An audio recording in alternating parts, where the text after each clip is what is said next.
Hi, I'm so glad you found this video. You're probably looking for how you can shift into feminine energy after being locked in masculine energy for many decades of your life.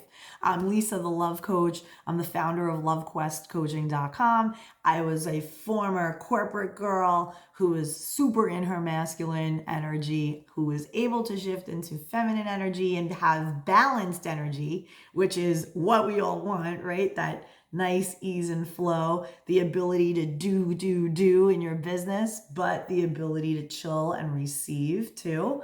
And so many women reach out to me asking me if they can shift into feminine energy, if it is too late for them to become this feminine woman that will attract a more alpha type of male. Typically, the impetus for this type of conversation and also for people to reach out to me is when women are fed up and tired of unavailable men, tired of men who just don't live up to their maximum potential, men who they always feel they need to teach and fix. And these women are fed up with it and they want to understand finally what is it in them that keeps attracting these weak beta males that they feel that they need to mother, that they have to constantly be like a personal Tony Robbins too, right? And it's exhausting because it depletes you, right? As a woman, when you're with a man who isn't living up to their maximum potential, this man is not taking the lead in his life. You certainly can't trust him to take the lead in both your lives, and it frustrates you, right? But the masculine energy in a woman will try to fix that man. It's the doing energy, the fixing energy, the mothering energy. So we need to stop that.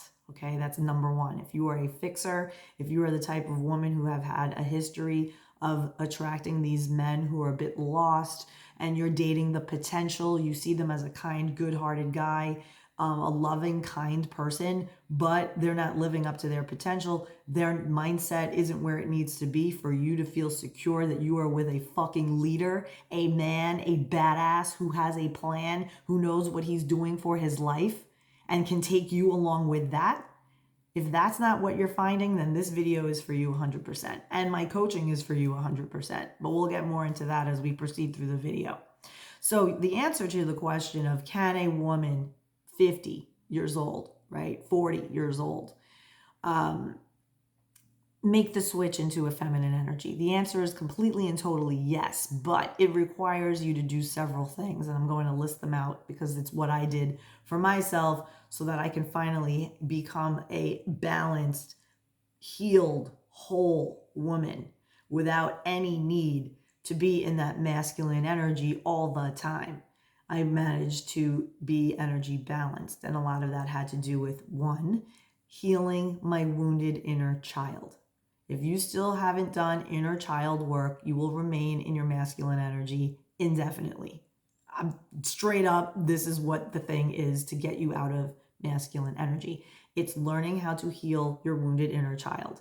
So what I do in my coaching with my clients is introducing them, helping them with a method to try to get them to actually connect with their wounded inner child and to listen to what it is those inner children, it could be an inner child at 8 years old, sub 10, from 10 to 20, in that range, teenager version of you. It could be a bunch of them, right? So we identify all of them and then you learn how to give them all they needed but never got.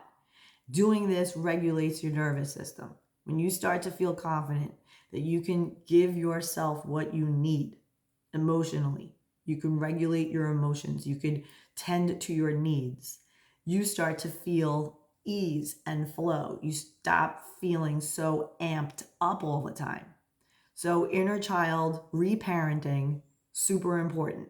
The other thing too is reconnection. Radical reconnection means you can connect to past versions of yourself, adult versions of yourself up until, last week.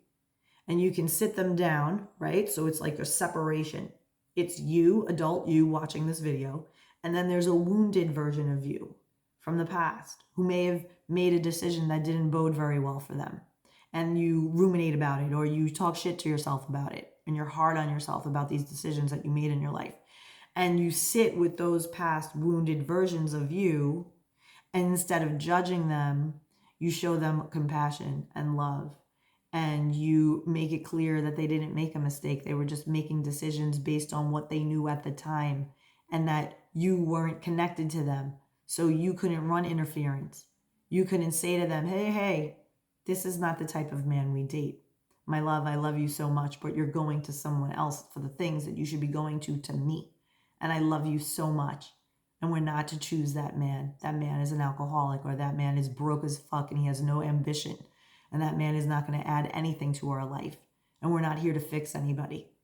I love you so much, and I pick the men, not you. This is the work that I do.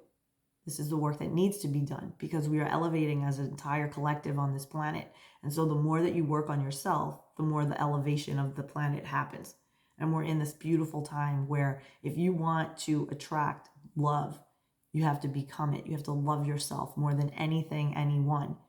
And from there, you're giving a self-loving person. And when I say self-loving, I don't mean it in a narcissistic, egotistical way. It's actually quite the opposite. Self-love is about personal responsibility. It's about knowing right from wrong and taking actions accordingly for yourself, mainly, and then for the world at large.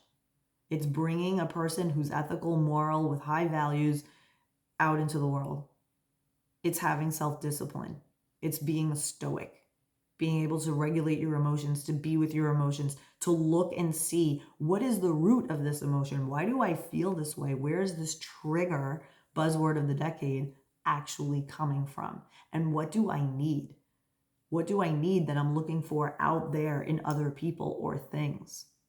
So when you start to commit to this level of work for yourself, as I did, and I teach people exactly what I did, right? So all these notebooks up here, this is all of the inner work that I did on myself. So I refer to a lot of that in my coaching, because I'm definitely one of those coaches who prefers to teach by wisdom. I walk my talk instead of just, pontificating things that they didn't even experience, right?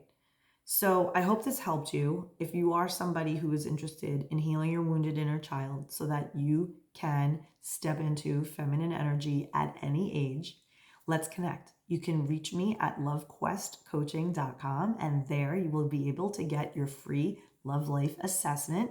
You could also click the details in the description for how to connect with me more on social media. And I hope that we do connect and that we get to the bottom of what is holding you back in love.